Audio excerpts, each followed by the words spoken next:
Hola, muy buenos días a todos. Buenos días, chicos. Buenos días, padres. Buenos días, profes. Buenos días, abuelos. Buenos días, amigos. Buenos días a todos. Good morning, boys and girls. Good morning, parents. Good morning, teachers. Good morning, grandparents. Good morning, friends. Good morning, everybody. Mil gracias. Thank you so much for joining us this morning for this very special lesson here at Lingotot. Let's go. Vamos. Today is all about celebrating the Dia de los Muertos. Now, Dia de los Muertos, what does it mean? Dia de los Muertos in English translates as Day of the Dead. But don't be fooled. Dia de los Muertos is not a day of sadness. It's not a scary day. Quite the opposite, in fact. Dia de los Muertos, Day of the Dead, is a day filled with joy and colour and music and celebration. Let's have a look in a bit more detail. Vamos. Day of the Dead is a festival celebrated in Mexico, and in Spanish we say Mexico. Let's have a go. Mexico. Mexico. Excelente. So, ¿dónde está Mexico? Where is Mexico? Mexico is in North America and has a population of a staggering 130 million people. So more people speak Spanish in Mexico than anywhere else in the world. Just to put that into context for you, in Spain, there are 47 million Spanish speakers. And in Colombia, there are about 54 million Spanish speakers. So that gives you an idea of just how many Spanish speakers there are in the country of Mexico.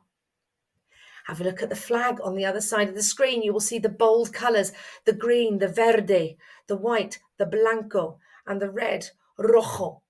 And in the middle of their flag, their strong national symbol of the águila, the eagle. Now, if you look at the bottom of your screen, you will see the main reasons why Day of the Dead is celebrated in Mexico. On the left-hand side of your screen, you will see a cross which is a Christian symbol, and in this particular case, a Catholic symbol. And you will see the ancient Aztec pyramid on the right-hand side of your screen.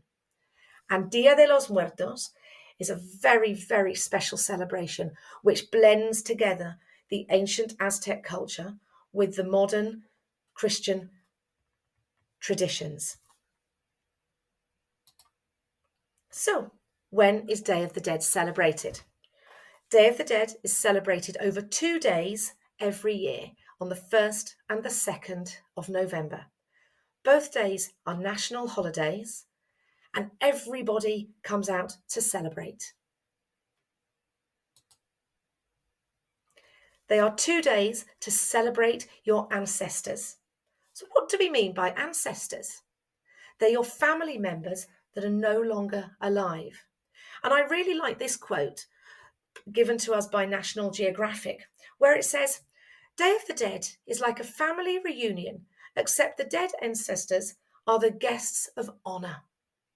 So, the Dia de los Muertos, the 2 days which are used to celebrate the Day of the Dead, are days when families get together, when families unite to celebrate the lives of loved ones that are no longer with them.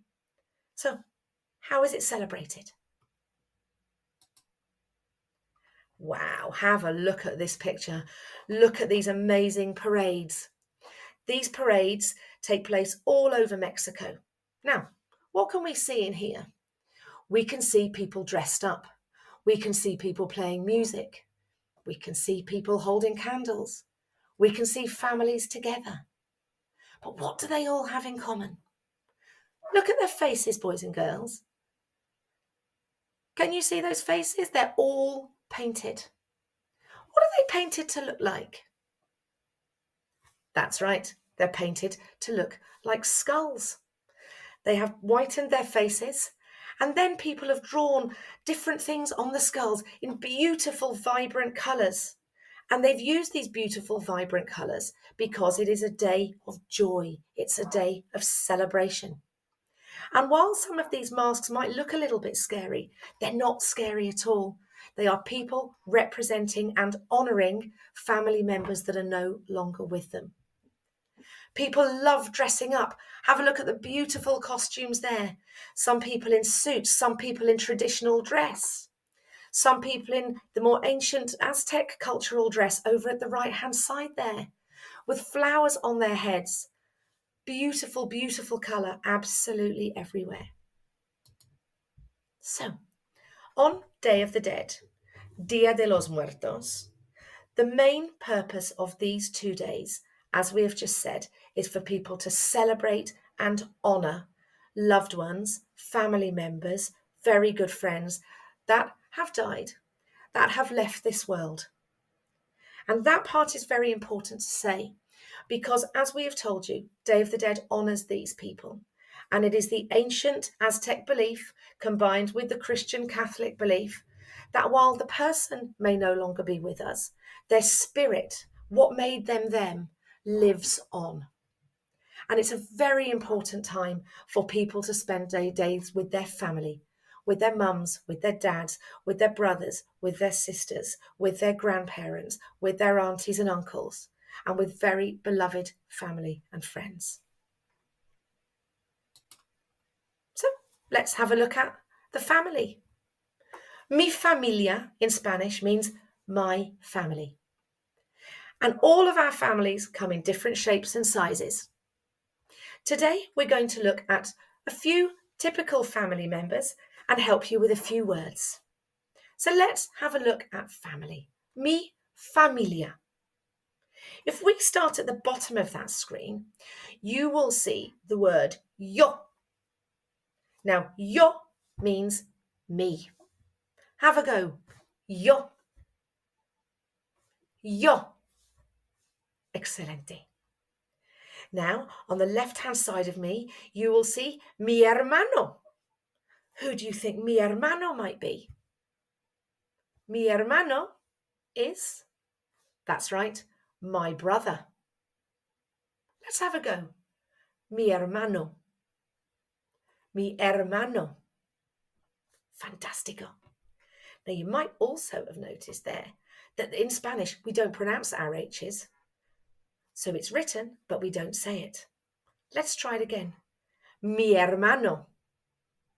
Fantastico.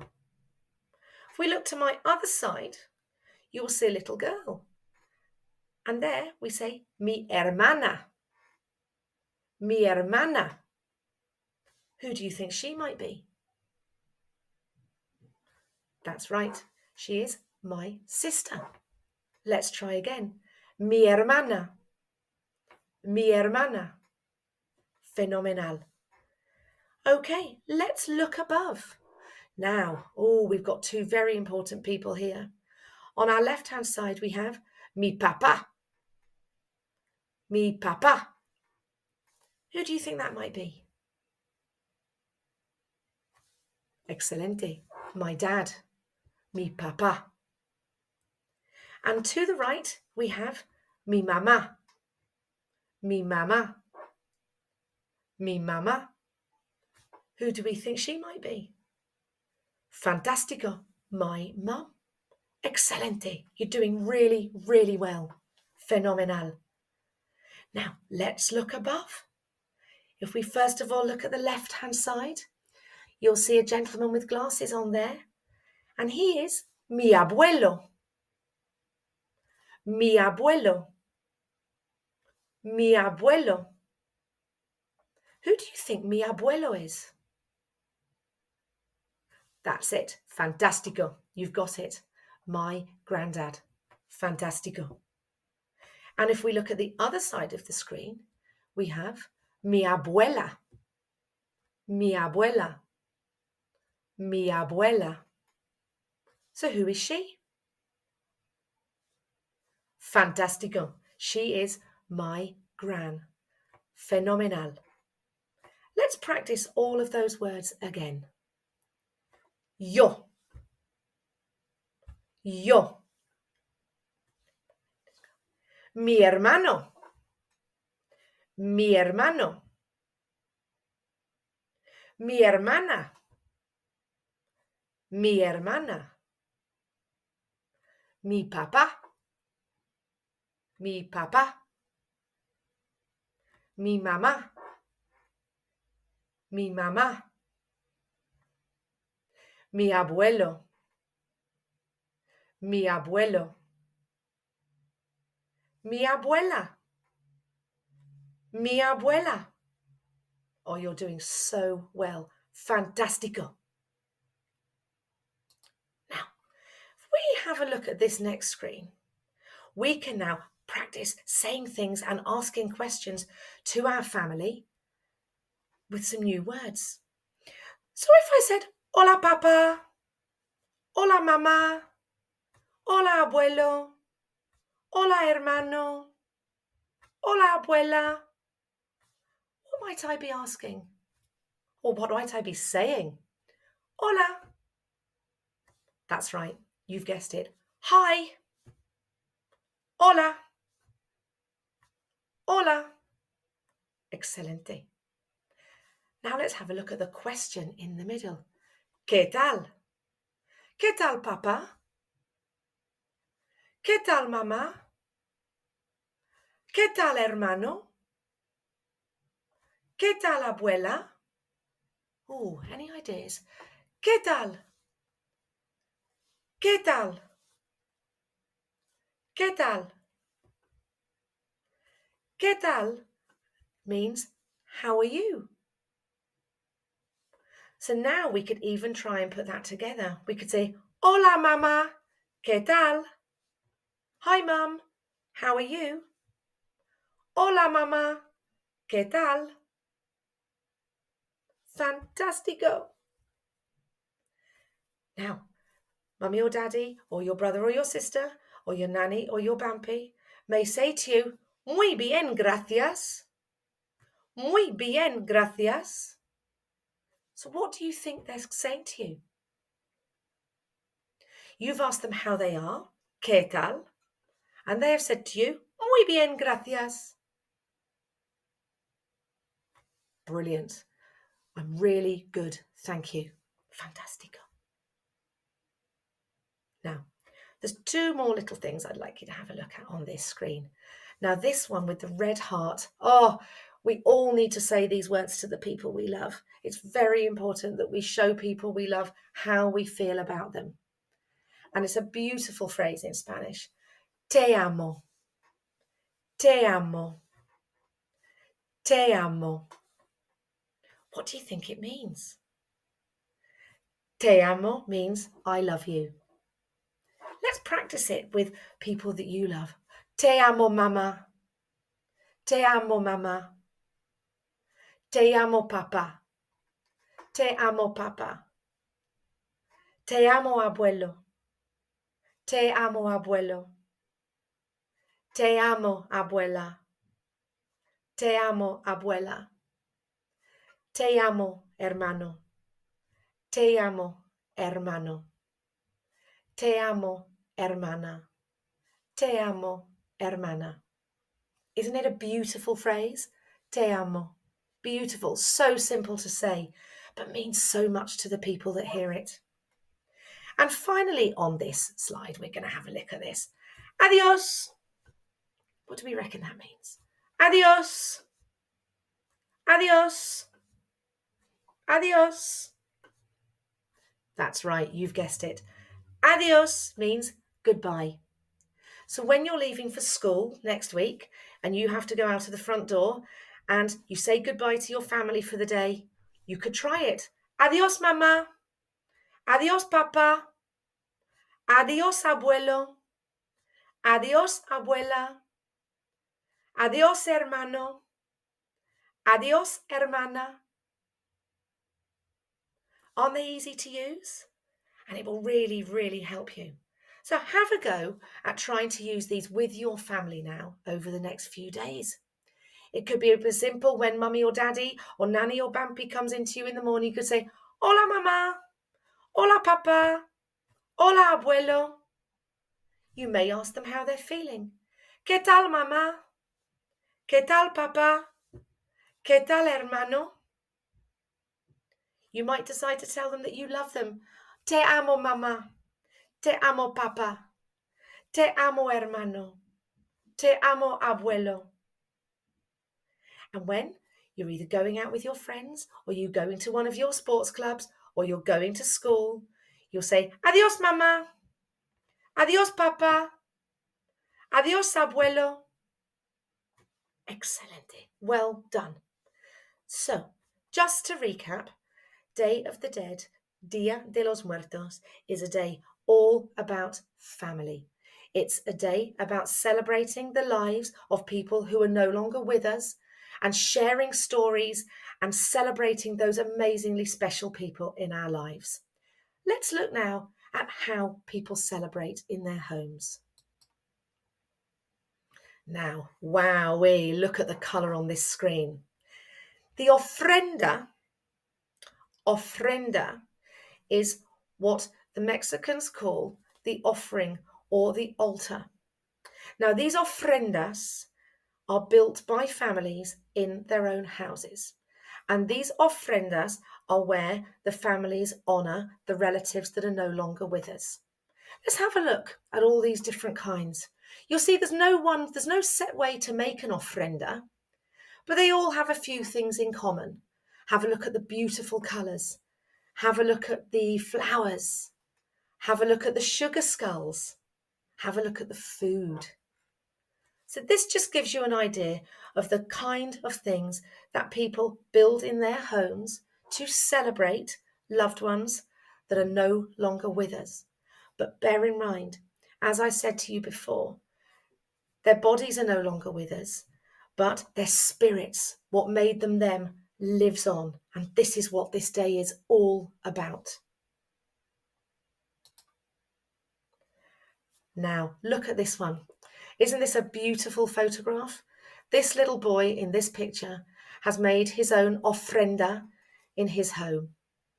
And this is very, very typical of what Mexican families do. If you have a little look here, what's he got there on the table? He's putting up photographs. He's putting up the photograph of the people or the person that is no longer with us in this world, who has passed on, but whose spirit lives on. He's got oranges there on the table.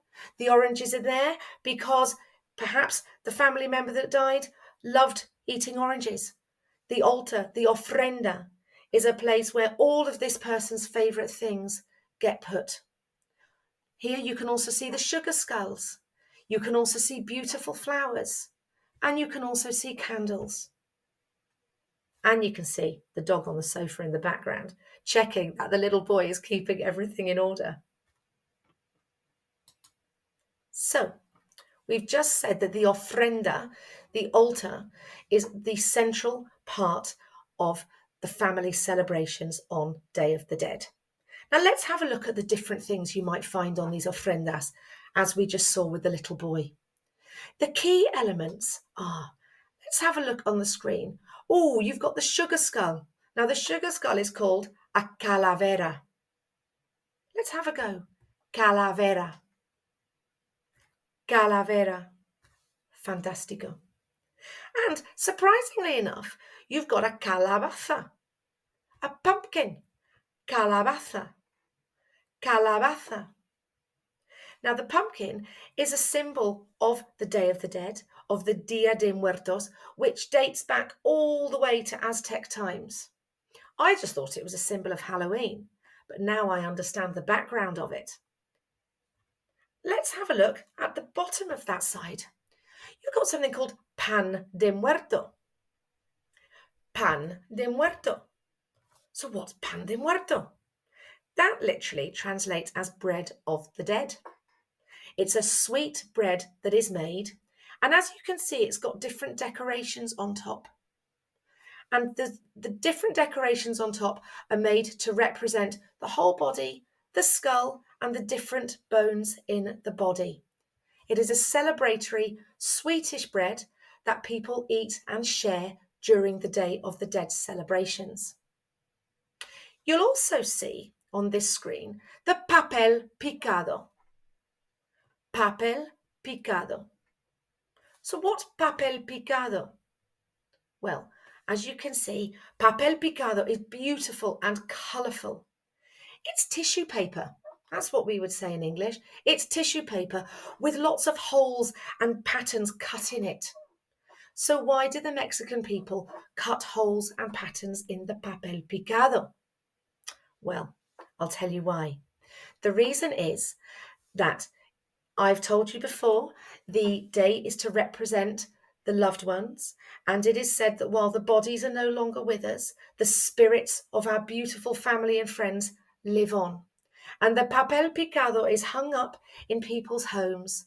And the tradition is that the spirits of the people who are no longer with us can come back into our world through the holes in the paper, that their spirits come through the paper and that they can rejoin their families. It's a beautiful tradition, full of colour.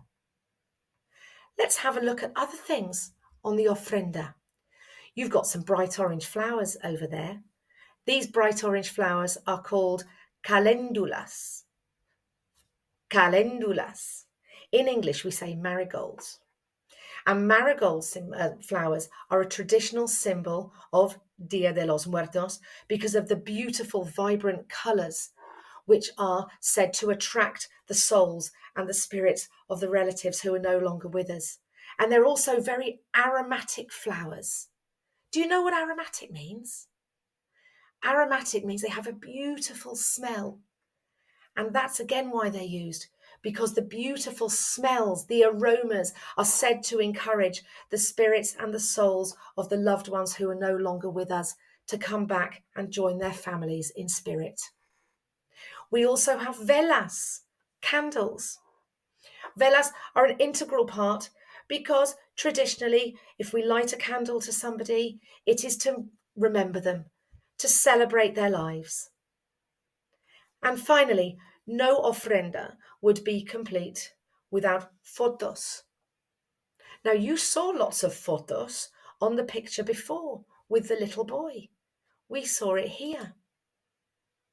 Here, the little boy is putting up fotos of either, it might be his papa, it might be his abuelo, or it could be his tío, his uncle. And it is very important that there are photos of the people whose lives we are celebrating on Dia de los Muertos.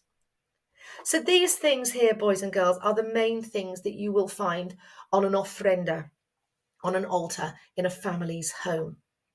You will also probably find a cross, as you can see on the picture I've got in the middle. And you may find favourite food, favourite drinks put on there as well.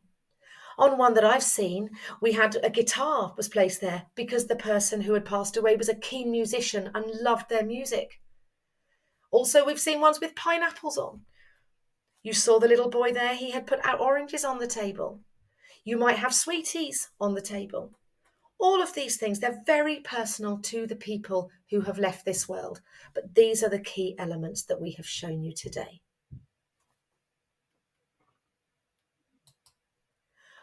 Moving on.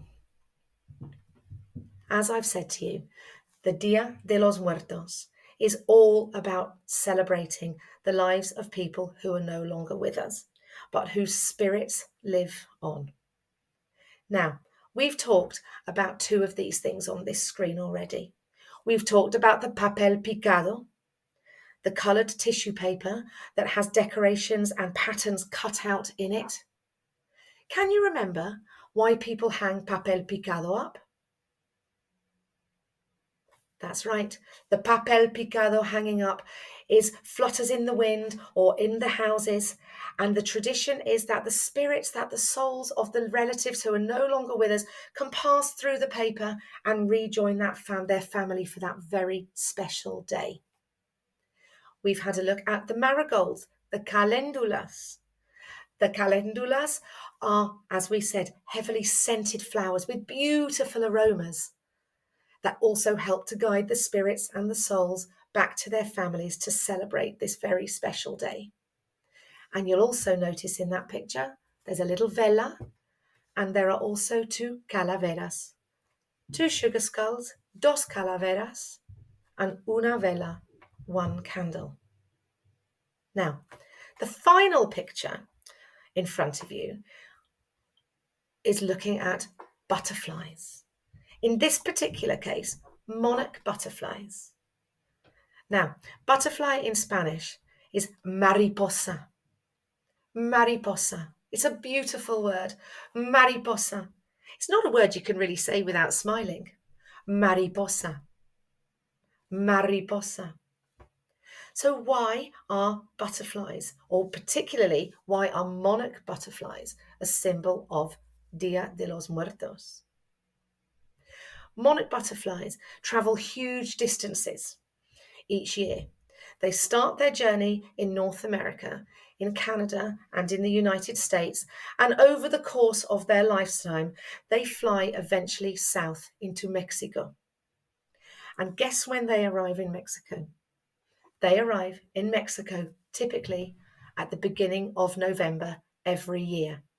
And this is why the monarch butterfly, the pilipala, is a symbol of the Day of the Dead. It is said that the spirits, the souls of the loved ones who are no longer in this world, travel on the wings of the butterflies and come to Mexico in time for those celebrations. Isn't that beautiful? So finally, let's have a look at our colours.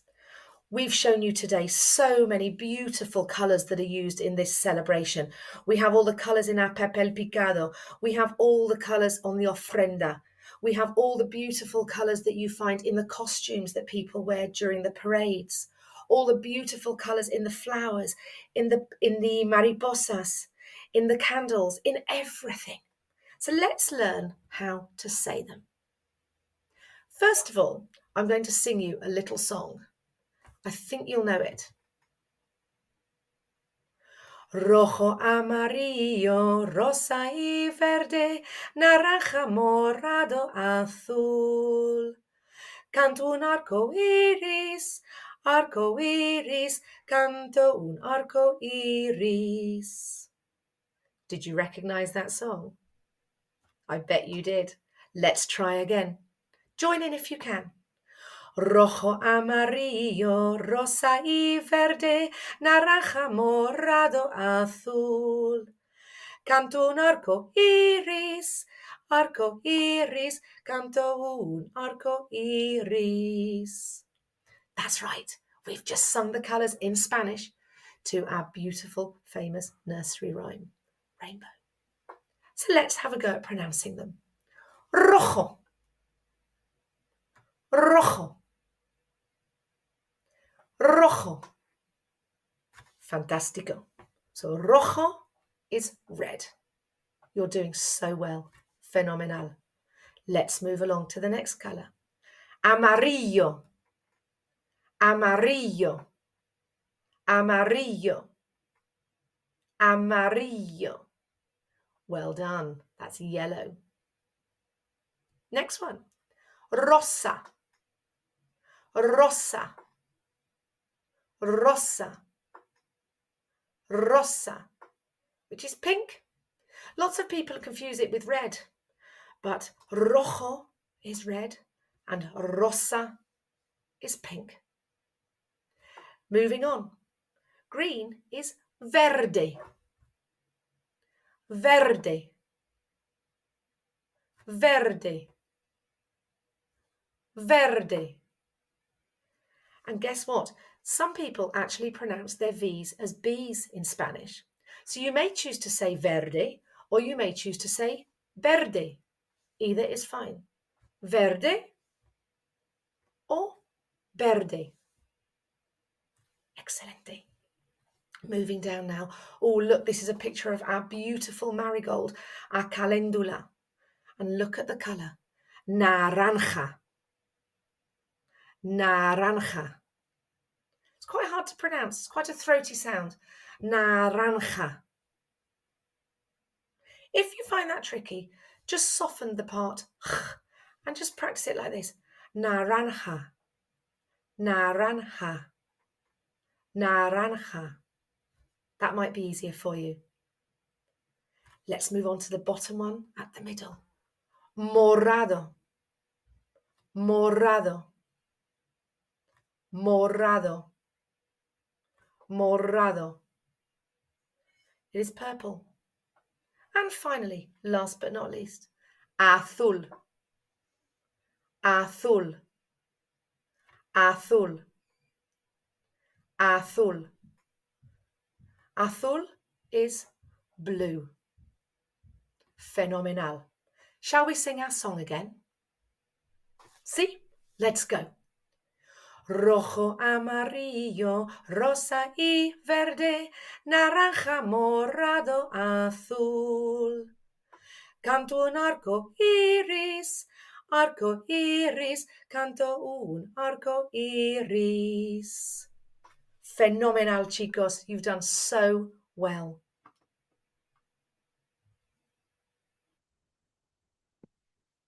So that's us reached the end of our very special lesson on El Día de los Muertos. It has been lovely to be with you all. Mil gracias a todos. Many thanks to everybody, and wishing you all a very feliz Día de Muertos. Adiós.